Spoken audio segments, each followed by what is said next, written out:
Welcome to another episode of Sideline Sanity with me, Michele Tafoya, sponsored by Legacy Precious Metals. There's never been a better time to invest in precious metals. Oh, truer words were never spoken.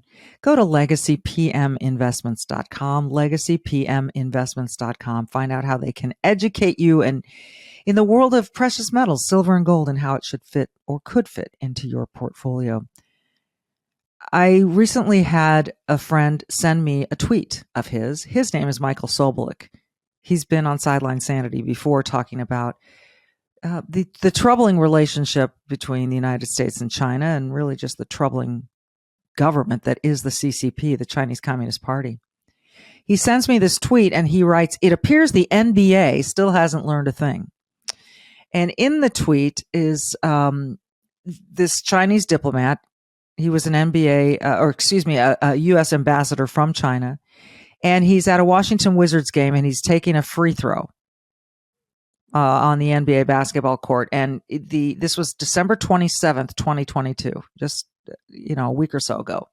And he writes, "Tried my first throw at an NBA game at Wash Wizards. Also renewed our special relationship as Washington Wizards was the first NBA team to visit China in 1979 when our two countries established diplomatic relationship."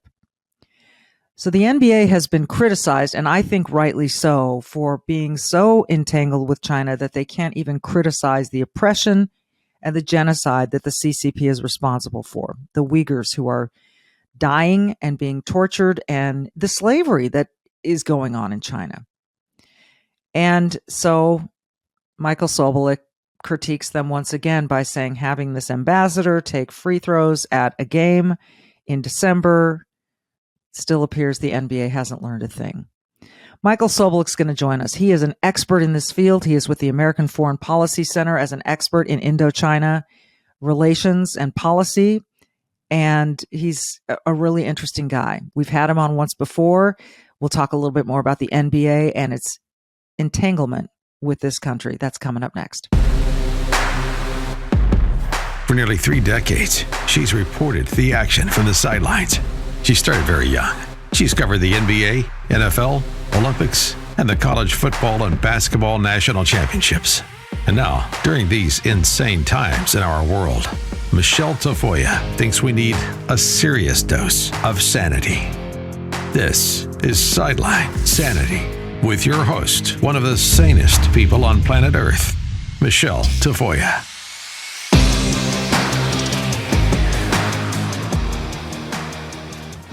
Well, as I mentioned in the intro, Michael Sobolik is with the American Foreign Policy Center. He is a fellow in Indo-Pacific Studies, and he recently emailed me a picture of, it was a basketball arena. It was the Washington Wizards, and they had a Chinese politician taking a shot. And he was sort of boasting about the fact that look at me, I'm taking a basket shot here at the Washington Wizards. And I think your tweet was something like, the NBA still hasn't learned. Take me through when you saw this picture and what your reaction was.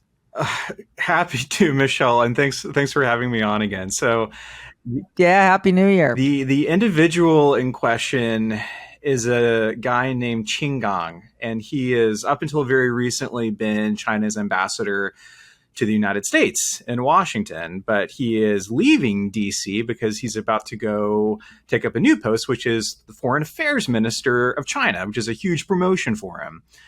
But when he was at the free throw line practicing his shots, there's a lot to dissect there. It's on the one hand, the ambassador of a genocidal regime, the Chinese Communist Party, that has shown no indication that it's willing or interested in changing away from a dictatorship. The CCP has been oppressive for decades inside of China, and they're increasingly becoming oppressive and authoritarian in their foreign policy all around the world. But the other element of this is you have the Washington Wizards, and by broader extension, the NBA, rolling out the red carpet for an emissary of the Chinese Communist Party. Now, this is nothing new, and I know that you know about this very well, the CCP has had its talons dug pretty deep into the NBA for a long time. But what makes this really interesting is just over the past few years, there's been a lot of turbulence between the NBA and China for a whole host of reasons. But there seems to be a thawing between the league and China. And the league's been talking about this recently. Their revenues now are back up almost to where they were before China made a blackout of NBA games in 2019.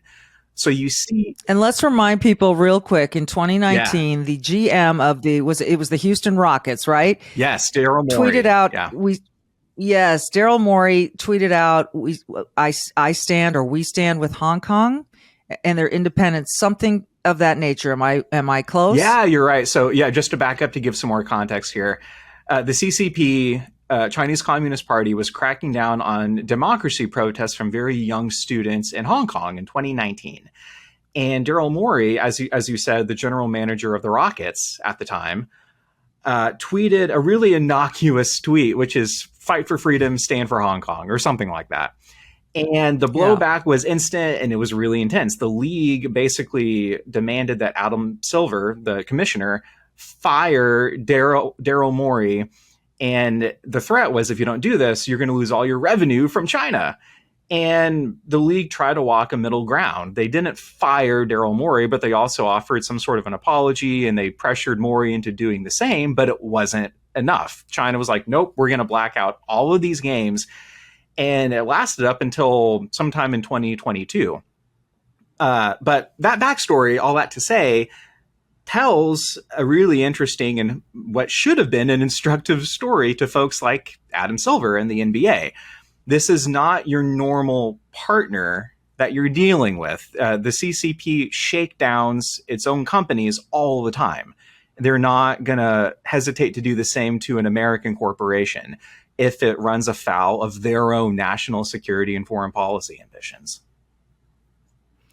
And keep in mind, for the NBA, we're talking billions of viewers and so much revenue from that viewership from China. I mean, the relationship is purely a monetary one, right? I mean, I can't think of any other reason that the NBA would bow to this communist dictatorship.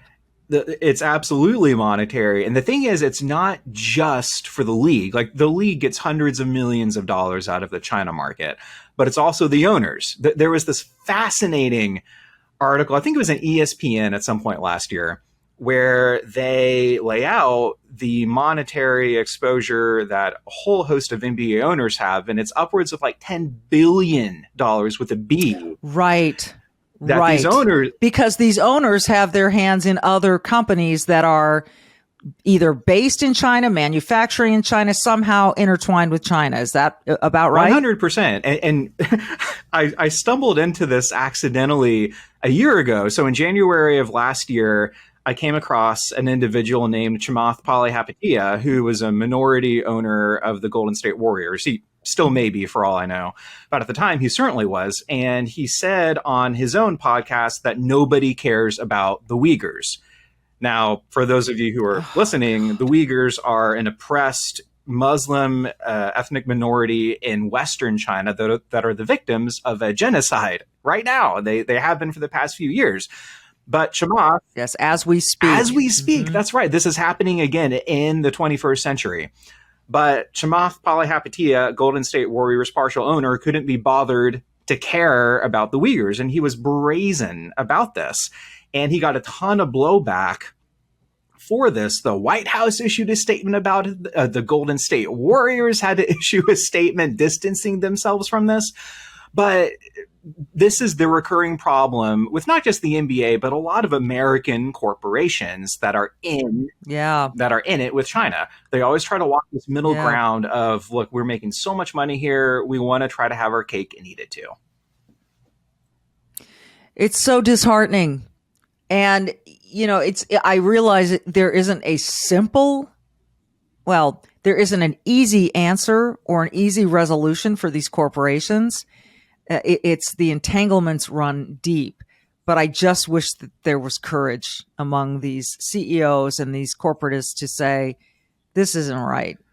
What's happening here in China is not right. It's a threat to our democracy in America. It's a threat to the Western world, frankly, and we should be out of here.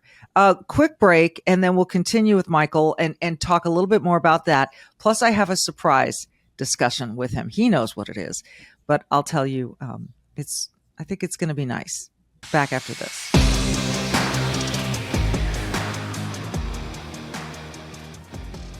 So my dog Jersey is about to turn 1 year old. I guess that makes him not a puppy anymore, but to make sure that he's growing up healthy, I'm giving him this longevity supplement from Paw Made, Pawmade. So why am I doing that? Well, because the same thing that happens to our food, they do to pet food. And by that, I mean they strip a lot of vitamins, a lot of minerals, nutrients that your dog needs to stay healthy. And the thought of Jersey suffering from poor health and not being able to tell me kind of breaks my heart. So if you want to avoid that like I do, I want to tell you about this longevity formula from Paw Made. It's an all natural health supplement for dogs made with 23 dog friendly superfoods that'll keep your pup healthy and strong.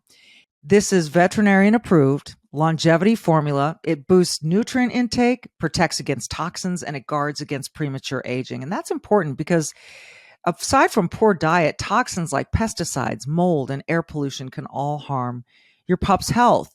But longevity formula contains special toxin fighting nutrients to protect your dog so they can live a long, happy life by your side. And that includes premium quality superfoods like, listen to this, organic mushrooms, kelp, goji berry, 2 kinds of probiotics, and more. And right now there's a limited time offer exclusively for our viewers and listeners. For every purchase of longevity formula, you receive a free bottle of Pawmade's hip and joint formula too. So to claim that offer, go to pawmade.com/sideline, as in sideline sanity, or call toll free 833-PAW-MADE. That's PAWMADE.com/sideline, or call 833-PAW-MADE, PAWMADE.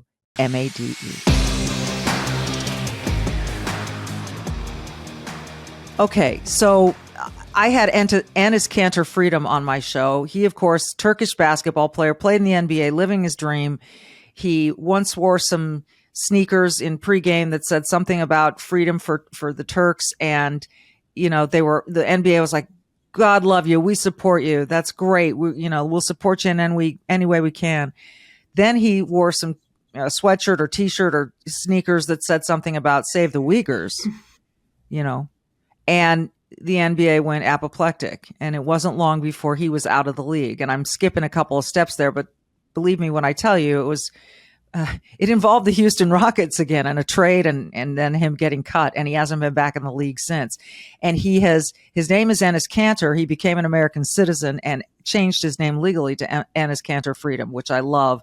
And he is a brave soul, and he has been really the only person. And in fact, Michael, when there were all the protests and the Black Lives Matter protests and in the NBA, Enes would has said publicly, I tell my teammates, you don't know what oppression is. You don't know how free you are. You don't know how good you have it here in America. Trust me. And I don't know how many of them listened. And that is not to diminish any other protest a player may have, but the comparison to China and what's going on with the Uyghurs, there is no comparison.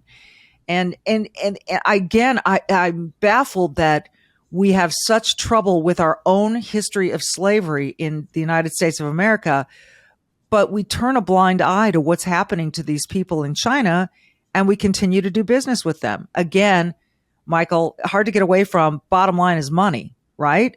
And deep manufacturing entanglements. Well, first off, Enes Kanter Freedom is a hero, and I have profound respect for him because he took a moral, principled stand at a cost to himself. And another thing I really appreciate about his witness is that he's highlighting a level of oppression inside of China that Americans, by our own recent experience, will find difficult to really understand. And I agree Yeah. with you, Michele. That's not to discount any of the issues we have here at home. Far from it. I, I do think one of the really important antidotes to moral outrage in our own politics is perspective. And it's helpful to get an international perspective of what the rest of the world is like. And I think this is why it's funny when LeBron James chastised Daryl Morey and told him he needed to be educated about what was happening to the Uyghurs. Oh, I mean, the God. funny thing about that is there's a grain of truth in there was we should be educated, but not in the way that LeBron, Yeah, well, not in the way that LeBron was suggesting. yeah. It's a great point, and I've tried on this show with you and other guests to remind people really what this is all about. And to me, when there's slavery anywhere in China, then it trickles down to everywhere. Because if you've got the Uyghurs and other slave labor manufacturing anything, then it makes everything cheaper everywhere, and that's why we get stuff so It's cheap from it's China, folks. So it, it's pretty it's simple. so true, and I guess the big final note for me that comes to mind here is I think it was last year. Adam Silver was giving an interview, and he basically started complaining a bit on the record. He said something along the lines of, I just don't get it. I don't understand why why the NBA is getting singled out among all these other entities that are doing business in China. I mean, number one, Crimea River. But number two, it's a foreshadowing. It's a foreshadowing of the whole country and where the direction we're heading with the Chinese Communist Party. The NBA is one entity that has made a whole bunch of money off of engagement with China, and now they're getting blowback from it, and they're trying to figure out where do we go next. This is the same story that's happening at a much broader scale with the United States. We've made a ton of money, and we've had a very high standard of living by virtue of our engagement with China. But there are risks, and not just risks, but threats involved that are really Yeah. metastasizing now. And unlike Adam Silver and other league leadership that are trying to prolong the prosperity they're making off of genocide and censorship and oppression, we need to be serious about our relationship with China, and instead of engaging this regime, really start to counter them and compete with them. Well, if the markets have you down, and they do me, actually, they have me dizzy and a little bit nauseous. And so that's why we incorporated silver and gold into our portfolio, because gold protects against a weakening dollar. It's a hedge against inflation. It does things for your money long term that the stock market just can't do. Now, if you remember 2008, and who can forget, that it was a financial crisis, and people who invested in gold saw significant gains, and others lost their retirements. So here we are with insane gas prices, groceries really expensive. Gosh, someone told me they didn't have to, they went to buy a brisket the other day, and it was incredibly expensive. So it's all over the place. Gold prices are rising because investors are turning to gold for that protection, that hedge against inflation. So you want an investment, you need an investment that's going to protect your wealth in retirement. Call Legacy Precious Metals today. Be proactive while there's still time. You can talk to one of their IRA experts at 866-528-1903, 866-528-1903, or download their free investor's guide at legacypminvestments.com.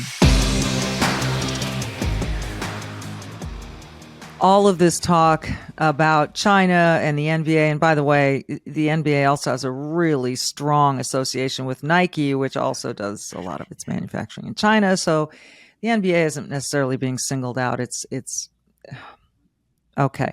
We're going to leave that topic momentarily, and as I promised, when you look at Michael Sobolik's profile on Twitter, which I do look at people's, because I find it fascinating when you have to describe yourself in a few words, right? In a few terms. And the very first thing that Michael Sobolik says is Christ follower. And lately I've been asking a lot of my guests to talk about faith and how it plays a role in their life. And it's, again, I can't emphasize this enough. This is not me evangelizing, because I I'm, I'm a Christian. I was born and raised Catholic, baptized, but my kids were baptized Lutheran. My husband was, and my husband and I got married in a Protestant church, yada, yada, yada. So clearly, uh, you know, I'm not evangelizing here, but I have found myself, Michael, very interested in the happiness and well-being that I see in a lot of my friends, people that I meet like you, people that find faith, so they are so rooted in it and they seem to be happier for it. And in a day and age where a lot of people are depressed and they are looking at themselves as purely victims or oppressed, or, the world is really feeling dark right now. When you, at the very beginning of your professional Twitter page, say Christ follower, that strikes me. So I guess I'd start with, how did you become a Christ follower? It was through my family initially. It was through my parents. I was very, very young when I started following Jesus. I think I was like 4 years old when I began my relationship with him. And that was a product of the family I grew up in. It was a product of going to church at a very young age. But like all good stories, sorry, let me put on my That's do not okay. disturb. Don't worry about the ding. I had that happen to me on live television recently, so don't worry about a ding. Bless. That's okay. Thanks. Like all good stories, it's changed over time, and life has certainly gotten harder since age 4. Right? It always does. I'm in my mid-30s Yeah. now. I take solace in my relationship with Jesus because I need something more than a material life. I believe that myself and every human being was made for a relationship with our Creator. And I think that hardwired nature in myself longs for communion with God. And I think all of my relationships with other humans reflect that deeper longing. And it's not just that my relationship with God is something that helps me get through the day or makes life bearable. Life is hard. I'm not denying that at all. It gives meaning and depth and joy to everything. And I think the more I follow Christ, I find that I am one integrated person. I'm not this employee over here. I'm not a husband here. I'm not a prospective father here. I'm one person, just like all of us are. And the thing that gives me direction and unity, the thing that ties all that together and gives me a North Star when life does get turbulent and unpredictable and scary, is the strength and goodness and love of Christ. So you mentioned being about 4 years old when you're going to church. Clearly, a 4-year-old is just kind of doing what mom and dad ask him to do. And at what point in your growing up did you really recognize that this was, more than just something mom and dad were requiring you to do? Because, I went to church as a little girl too, and I was bored. And I would sing the songs and I would read along with the readings, but I didn't feel, I don't think I felt that connection very early. So when did it sort of click? I can point to 2 different times. My faith really transformed into something durable and strong beginning at age 25. And that was when I'd finished all of my education and I moved from Texas to Washington to start looking for work in foreign policy. And just because of my disposition, school always came pretty easily for me. But when school was over and I moved up to Washington and had a really tough job search, I had a bit of an existential crisis, I guess, because I had this one big thing that I really wanted that was not coming easily for me. And, it's easy to feel like a failure in those situations. It's easy to question yourself and wonder, is my life, is there something wrong with me, And my faith in the Lord, I think in that time, refined away some sense of entitlement that I had in my life, that I was owed success. I think it also deepened my trust in God, who I don't see as just this remote, all powerful being. I see him as a heavenly father who cares for me and who loves me. And it helped me put more stock in that love. And the second thing, briefly, was, or I guess is, my wife's and my journey through infertility into adoption. Oh, And we knew when we were dating and when we got married that we would build our family through adoption. And that has been a miraculous journey of disappointed hopes, of, wanting progeny, of course, and dealing with that. And also to getting into the world of adoption. My wife is adopted, so like we're carrying on that tradition in our family, which is beautiful. it is beautiful. But that whole journey, which is very much ongoing right now, has taken me deeper into who God is to me. And he's just not my father. I'm his adopted son. And my wife and I are now seeing that play out in our own life as a family together, which is really, really special. It's an incredible story. And one of the things I want to tell you, Michael, because we adopted our second child, it is worth every minute of the wait.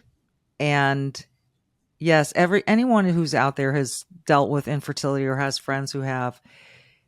It is one of the most painful parts of a life. It was certainly the most challenging part of my marriage and really probably of my life, to not be able to just give my husband, not give my husband, produce for us a child until we finally miraculously had our son. And trust me, that was a miracle. And then we got to adopt our second child, and oh my gosh, what a gift. What a gift. Mm-hmm. So you'll get there. And for anyone else who's dealing with this, you will get there. Everyone builds their families a different way. And people will say to you, "Oh, Michael, you've taken in this child, this boy or girl is so lucky." And you will know in your heart, you and your wife are the lucky ones. You will feel that. And so any update you care to share? Where are you in the process? Oh, thank you for asking. The answer is yes, I'd love to. So we are matched. We're matched with a little boy in northern India, in Uttar Pradesh. And at this rate, he's probably 19, 20 months old. We have photos, we have videos, but it's not finalized yet. So we can't share much more information beyond that. But we know who he is. We know his name. And we are, Lord willing, we'll be on a plane to New Delhi probably the second half of this year. And we are ecstatic and we cannot wait. Oh gosh, I'm getting all misty now because I know what that plane ride's going to be like, and I know what that time is going to be like for you, and I'm thrilled for you.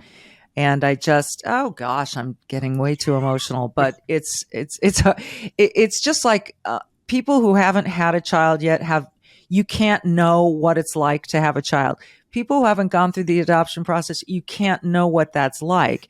And so once you do, then you turn into this mess of an emotional being like I am right now. So all the best with that. I can't wait to hear more, and we'll be patient for you and with you. And I'm thankful that you were willing to share this. It's not everyone that's in, American foreign policy that's just willing to spill about these very personal things. And I am genuinely curious, and somewhat for selfish reasons, but also for our listeners, just to understand this journey of faith that people have. And it's interesting to me. I envy it in a way. And so I'm kind of tiptoeing around it and toward it. And thank you for sharing that. It is an honor to share. And it's a rare opportunity to discuss in these spaces. But I agree with you. Like, everything is connected. Nothing is segmented or siloed. And I find that my faith and my work mesh together every single day. And I love the chance to talk about them, not just side by side, but together. So thank you so much. I'm grateful for you coming on, talking about these really really, really important issues that people do need to be educating themselves about. Thank you, LeBron. And again, for you to share some of this with us. And I'm thrilled for you and your wife and prospective daddy and mommy. He is Michael Sobolik. You can find him at Michael Sobolik on Twitter, the Great Power Podcast as well. And, AFPC, which is the American Foreign Policy Center, afpc.org. He is one of their experts. So, Michael, thank you. And I think that hopefully by the next time I talk to you, you'll be returning with your son. Lord willing, I cannot wait. Thank you so much, Michele. Oh, you're welcome, Michael. Thanks for listening, everyone. This has been Sideline Sanity. I'm Michele Tafoya. Don't forget to be brave and do good.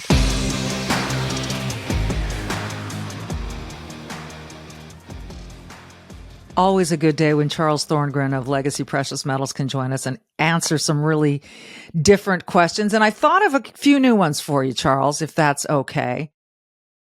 Yeah, I'm fascinated, and we hear so much about gold and silver and precious metals. So if I could just ask this broad question, what is the role of gold in a portfolio? Great question.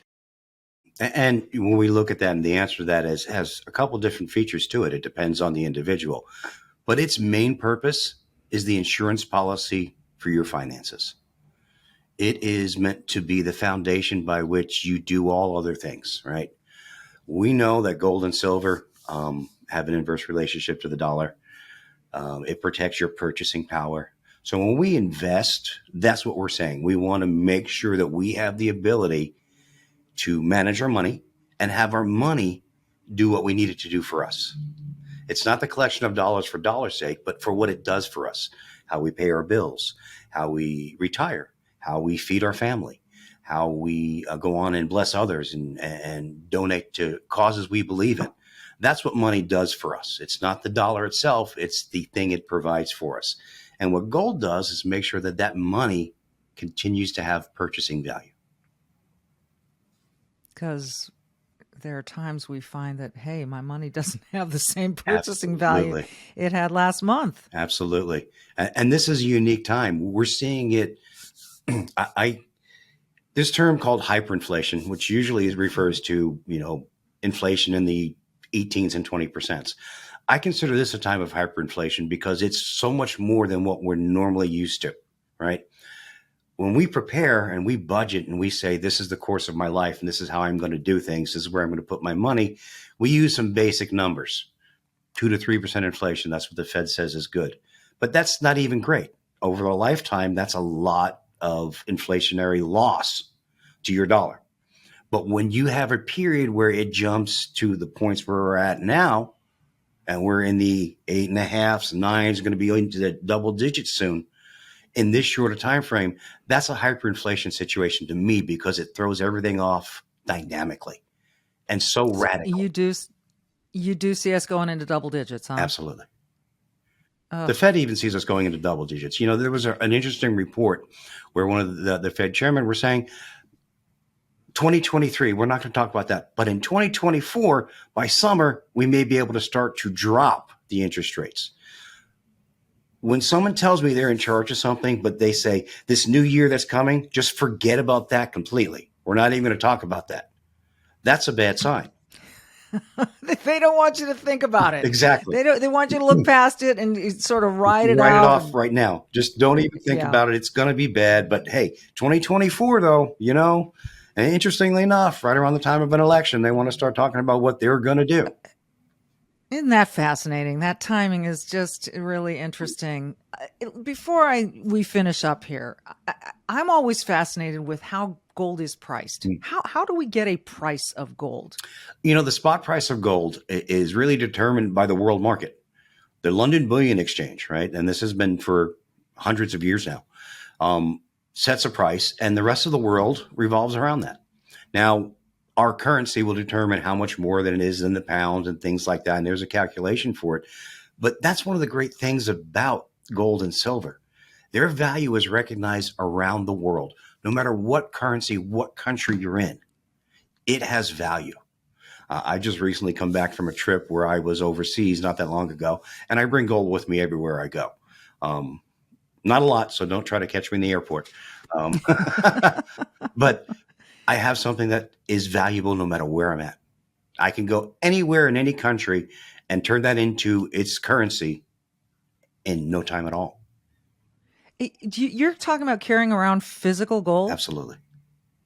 Really? Absolutely. Do you How walk much around is with safe dollars? to carry around if you're, well, no, you're right. So if, and that gold is going to have the same value across the board, no matter where I go, Slight right? deviations, Because, very slight deviations, yeah, but it's not very large. okay. Usually less than Yeah. 1% difference in the This price. is really interesting. I can't let you go before I ask you this because I'm picturing you now walking around with some, gold coins in your pocket. I'm thinking, wow, that would feel risky. But when you go into another country, for instance, with some gold, how easy is it for you to go say, here, I want to exchange this for, or, I'm assuming you're not going to a restaurant and slapping down a No. gold bullion or something. No, but you could overseas. In certain places of the world, they recognize that just like regular currency. Wow. But I wouldn't use gold But for it's dinner. easy to exchange once you get to another country. Yeah. Just Very easy. Most of the time, you can do it at the interesting. airport. Same places where they change currency. A lot of them will change metals too. And is physical bullion the best way to go It is. It really is. when you're traveling, or always in any investment in gold? There's certain things you can do outside of just bullion that may make sense once you've laid a portfolio down, right? Diversity in metals is important too, but your basis for all investments should be your basic bullion, whether it's gold or silver. You want to have that foundation set in the base metal itself, giving you the most value that you can get. And obviously, every person's situation is unique. So why not just call and speak to an IRA expert at Legacy Precious Metals, 866-528-1903, 866-528-1903, or they can always download your free investor's guide, right? It's at legacypminvestments.com, legacypminvestments.com. Do you have any gold on you right now? I do. Give me half a second. I got to see this. I just want to see. I mean, it seems like almost like in the old days when you walk around with that, Mr. Scrooge and his gold coins in his pocket. Not that you're Scrooge.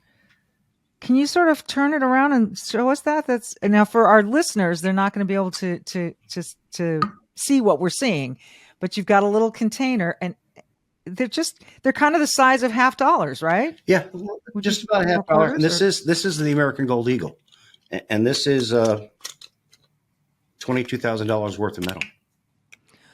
Yikes.